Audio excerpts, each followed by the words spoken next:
Assalamualaikum warahmatullahi wabarakatuh.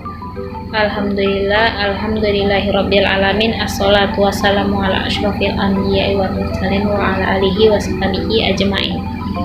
Marilah kita bersama-sama bersyukur kepada Allah Subhanahu wa taala yang mana telah memberi kita rahmat dan hidayahnya hingga kita sama-sama berkumpul di video kali ini. Yang terhormat kepada dosen pengampu Bapak Haji Suhaimi MAG, dan yang terhormat kepada kawan-kawan kami sekalian. Baiklah, saya akan memulai hasil presentasi kami yang berjudul Retorika dan Konsep Diri. Baiklah, saya di sini kali ini tidak sendiri. Saya bersama kawan saya yaitu Kurnia Wahyuni dengan NIM 12140223161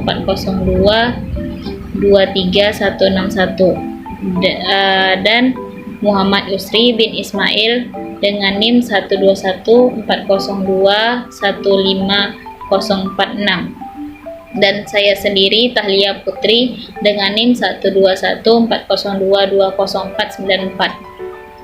Baiklah, saya akan memulai bagian yang pertama, yaitu pengertian retorika. Pengertian pokok dari retorika itu adalah berbicara.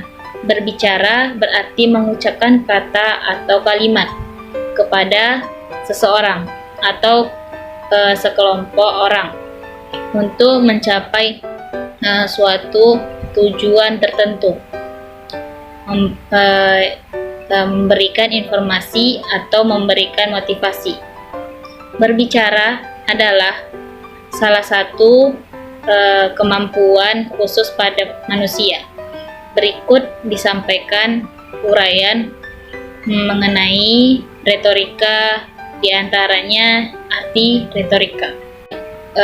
Secara etimologis, retorika berasal dari bahasa Yunani, yaitu retorik, yang berarti seni, kemampuan berbicara yang dimiliki seseorang. Baiklah, selanjutnya saya akan memberikan kepada rekan kami. Di sini saya akan melanjutkan materi mengenai retorika dan konsep diri. Adapun pengertian konsep diri yaitu pandangan dan perasaan tentang diri. Persepsi tentang diri ini boleh bersifat psikologis, sosial, dan fisik. Konsep ini bukan hanya gambaran deskriptif, tetapi juga penilaian tentang diri. Jadi, konsep diri merupakan hal yang meliputi apa yang dipikirkan dan apa yang dirasakan tentang diri. Yang kedua yaitu aspek-aspek konsep diri. Menurut Agus Daryo pada tahun 2007, konsep diri bersifat multi aspek, yaitu meliputi yang pertama ada aspek psikologi, yang mana ini berhubungan dengan unsur-unsur seperti warna kulit, bentuk, berat atau tinggi badan, raut muka, memiliki kondisi badan yang sehat, normal atau cacat, dan lain sebagainya. Kemudian aspek yang kedua yaitu aspek psikologis. Aspek psikologis ini meliputi 3 hal, yaitu tentang kemampuan atau tindakan seseorang untuk menghasilkan dari pembawaan dan latihan. Kemudian ada bakat dan kreativitas. Kemudian adapun aspek moral dan etika, yang mana aspek ini berhubungan dengan kemampuan seseorang dalam mempelajari tentang nilai-nilai etika dan moralitas. Aspek konsep diri yang selanjutnya yaitu aspek spiritual. Aspek ini artinya adalah kemampuan atau konsep diri seseorang yang mempelajari tentang nilai-nilai keagamaan dan bagaimana hubungannya dengan Sang Pencipta atau Tuhannya. Aspek konsep diri yang terakhir yaitu aspek sosiologis, yang mana berhubungan dengan lingkungan sosial. Seseorang yang menjalin hubungan dengan lingkungannya dituntut untuk mendapatkan atau memiliki kemampuan berinteraksi sosial. Sedangkan menurut Hurlock, konsep diri mempunyai 2 aspek, yaitu aspek fisik, yang mana terdiri atas konsep yang dimiliki individu tentang penampilan, kesesuaian dengan seksnya, Artinya penting tubuhnya dalam hubungan dengan perilaku dan gengsi yang diberikan tubuhnya di mata orang. Kemudian yang kedua ada aspek psikologis, terdiri dari konsep individu tentang kemampuan dan ketidakmampuannya, harga dirinya, dan hubungannya dengan orang lain. Komponen-komponen dalam konsep diri. Menurut Hurlok pada tahun 1980 dalam bukunya juga mengatakan konsep diri meliputi 3 hal komponen, yakni the perceptual component atau konsep fisik, yaitu gambaran yang dimiliki seseorang terhadap penampilan fisiknya dan kesan yang ditimbulkannya terhadap orang lain. Komponen ini meliputi daya tarik tubuh dan keserasian jenis kelamin. Kemudian ada konseptual komponen atau konsep diri psikologis, yakni konsep ini tentang seseorang, ciri-ciri khususnya berbeda dengan orang lain yang meliputi kepercayaan diri, ketidaktergantungan, keberanian, kegagalan, dan kelemahan. Kemudian ada the attitude komponen atau komponen sikap, yaitu perasaan yang dimiliki seseorang terhadap dirinya sekarang maupun di masa yang akan datang. Rasa bangga atau rasa malu. Komponen ini meliputi keyakinan, nilai, aspirasi, dan komitmen yang membentuk dirinya. Materi selanjutnya yaitu pembagian konsep diri. Yang pertama ada pola gambaran diri atau disebut dengan body image. Yang kedua ada ideal diri. Yang ketiga ada harga diri. Yang keempat ada identitas. Dan yang terakhir yaitu peran atau role performance. Faktor-faktor yang mempengaruhi konsep diri. Dalam bukunya, Hurlok mengungkapkan kondisi yang mempengaruhi konsep diri remaja meliputi yang pertama ada usia kematangan, yang kedua ada penampilan diri, yang ketiga ada kepatutan seks, yang keempat ada nama dan julukan, yang kelima ada hubungan keluarga, yang keenam ada teman sebaya, yang ketujuh ada kreativitas, dan yang kedelapan ada cita-cita. Sedangkan menurut Jalaluddin Rahmat ada 2 faktor konsep diri yang dimaksud oleh Jalaluddin Rahmat ini, yaitu ada orang lain dan kelompok atau reference group.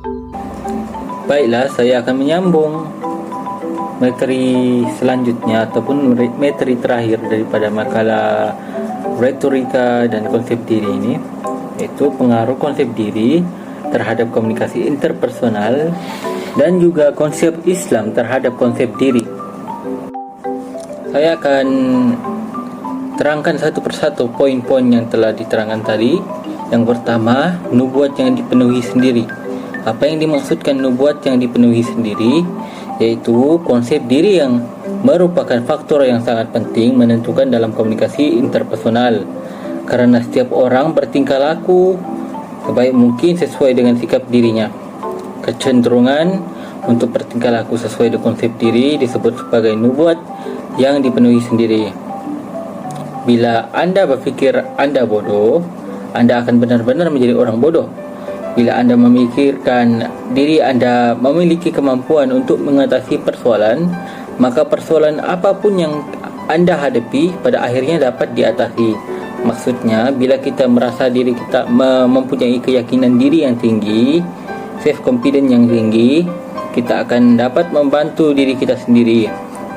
Tapi bila kita tidak yakin terhadap kemampuan diri kita, kita akan mudah jatuh, merasa gagal, dan cuba untuk memencilkan diri.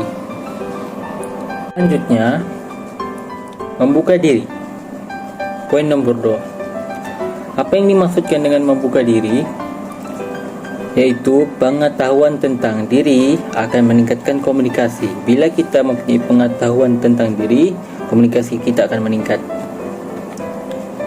Bila kita berkomunikasi dengan orang lain, kita akan meningkatkan pengetahuan kita tentang diri kita sendiri secara tidak langsung.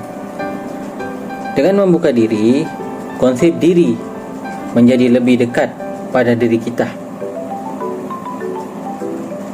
Selanjutnya, poin ketiga, percaya diri, self-confident. Orang yang tidak mempunyai keyakinan diri akan menutup diri. Selain kerana konsep diri yang negatif, timbul dari kurangnya kepercayaan kepada kemampuan diri sendiri. Orang yang tidak menyenangi dirinya sendiri merasa bahwa dirinya tidak akan mampu mengatasi persoalan yang timbul. Orang yang kurang percaya diri akan cenderung sebaik mungkin menghindari situasi berkomunikasi.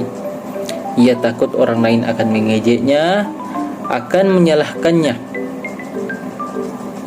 Dalam situasi ataupun dalam diskusi, ia akan lebih banyak diam. Dalam pidato, ia berbicara terpatah-patah. Maksudnya orang yang tidak mempunyai kepercayaan diri ini, ia akan mempunyai komunikasi yang buruk. Sebaliknya orang yang mempunyai self confidence yang baik, dia akan menguasai segala topik perbincangan, persoalan ataupun permasalahan yang diterbitkan ataupun dibicarakan, dan ia akan lebih yakin diri untuk menyampaikan gagasannya. Selanjutnya, selektivitas. Apa yang dimaksudkan dengan selektivitas? Yaitu kemampuan untuk menerima siaran pada satu gelombang sahaja secara cermat, tidak terganggu oleh siaran pada gelombang lain. Maksudnya, orang yang mempunyai selektivitas yang baik tidak akan mudah terpengaruh oleh sumber-sumber daripada dalaman ataupun luaran, dan ia lebih yakin diri dalam berkomunikasi, dan tidak ada yang mampu menghalanginya bila ia dapat menguasai teknik selektivitas ini. Materi terakhir daripada makalah retorika dan konsep diri, yaitu konsep Islam terhadap konsep diri. Aziz berpendapat bahawa konsep diri merupakan satu hal yang wajib dimiliki oleh setiap manusia, khususnya umat Islam.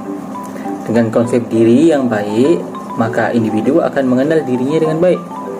Jika individu mengenal dirinya dengan baik, maka ia akan mengenal Tuhannya pula.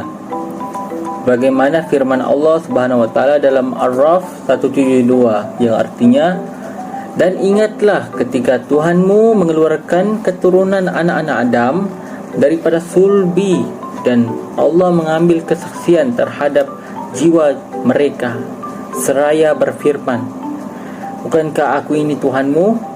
Mereka menjawab, betul, engkau Tuhan kami. Kami menjadi saksi. Kami lakukan dengan demikian itu agar di hari kiamat kamu tidak mengatakan, sesungguhnya kami Bani Adam adalah orang-orang yang lengah terhadap ini, yaitu keesaan Tuhan. Maksud ayat di atas adalah bahawa sejak awal manusia sesungguhnya telah memiliki konsep diri yang ideal, yakni mengakui bahawa segala sesuatu adalah milik Allah sahaja dan ia wajib menyembah kepadanya. Konsep diri tersebut merupakan konsep diri yang ideal kerana sesungguhnya hal tersebut manusia akan selalu berhati-hati dalam aktivitasnya dan segala usahanya ditujukan untuk beribadah kepada Allah Subhanahu wa taala. Sekian dari kami, terima kasih atas perhatiannya. Wassalamualaikum warahmatullahi wabarakatuh.